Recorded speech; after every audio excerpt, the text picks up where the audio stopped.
Hey folks, it's me Flappy, and today I woke up asking myself the same question I ask myself every morning, or afternoon, because sometimes you wake up in the afternoon. It's just because you wanted to sleep in that day. I'm not going to apologize. The question I've been asking myself is, how is Emily Axford so dang good at playing D&D? You're just some random man. I shouldn't be mean to you. All right, get out of my fucking car, you demon! So I thought about it, and I think a big part of being a good D&D player is having a solid backstory. It doesn't have to be long, it doesn't have to be super arduous work, but it has to be solid in a way that it covers a bunch of important points, and I'm gonna get to those in a second. But I combed through some of the old backstories that I've seen and found things that really make characters shine, so I decided we're gonna make a little character today, and we're gonna cover all of these points. The first point I want to talk about is that you should be talking to your DM as soon as possible, like literally as soon as possible. In Dimension 20, all of the players, they even say that they start talking to Brennan about their characters like ASAP. Here, I'll show you. We do character creation with the cast members. After character creation, we'll do a cast cohesion, which is just a sort of session zero, no cameras rolling, where the players play their characters. Even though Brennan is running a show, which takes a lot of work and effort, the reason why the characters feel so grounded in the world is because of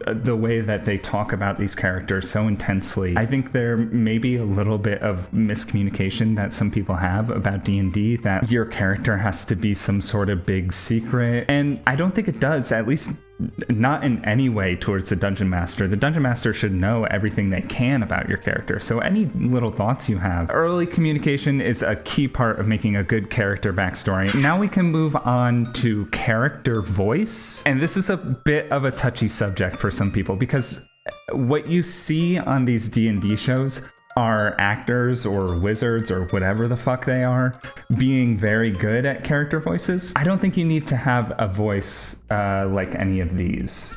Then it'll be obvious I'm in the mob. The show must go on! You come from my family. You come from my friends. I mean, they're all actors, and they're all going to naturally be working on their voice a little bit more than you. If you want to have a voice like that, fine, do it. It's gonna be super cool and it's gonna be super fun. But if you can't really do any of these accents or anything, that's totally fine too. Just write down some mannerisms, some little things that they do within a conversation, and that qualifies as character voice for you. If you think about Emily Axford's character in Starstruck Odyssey, she's all about pleasure and grenades. And I am Sundry Sydney, Jane of all trades, the Swiss Army wife. I am a beta version of a discontinued multi-purpose droid. I also have an assault cannon for an arm and a cybernetic eye. Even without the accent, it would be a phenomenal character voice. The accent just adds a little bit to it. It's up to you how much you want to put into the character voice. Just make an effort to do something. Emily herself made a really good point about this in Adventuring Academy, and let's listen to that real quick. Sometimes it is just like kind of cultivating like a mindset of how your character would feel, whether it's like a vibe or an essence or something.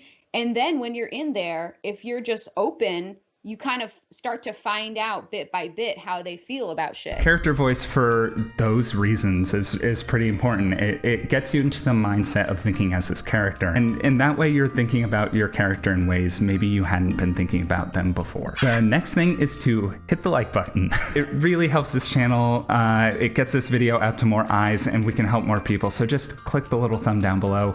It would be super great and super helpful. Thank you. Pictures. We all know you got your inspiration from somewhere. I don't think you should turn away from that or shy away from it. I think you should really embrace it. If you have a character that you've decided is going to be based off of, I don't know, Maleficent, that's totally cool. I think you should take a picture of Maleficent and just throw that onto your character. You're gonna remember, okay, there was like 50% of Maleficent that I was thinking about putting into this character.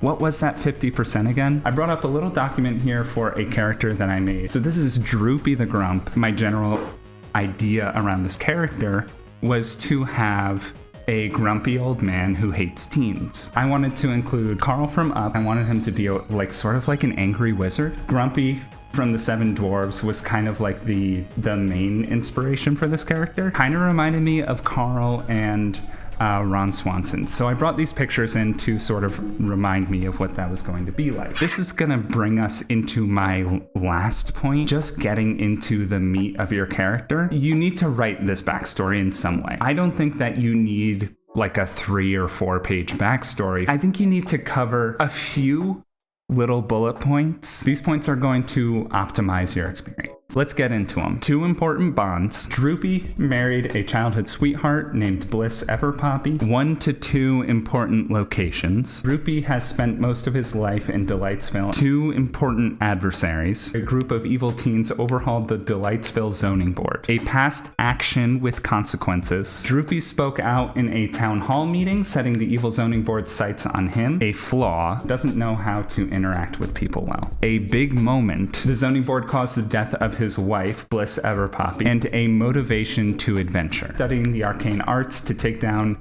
the evil zoning board. Anything beyond that is totally optional. All you need. That's it. We use this foundation to understand our characters and explore the fantasy future with them. If you think I left anything out, please let me know in the comments. Just comment down below like, hey, idiot, you didn't mention about mustaches for character backstory. Thanks for watching. See you next time.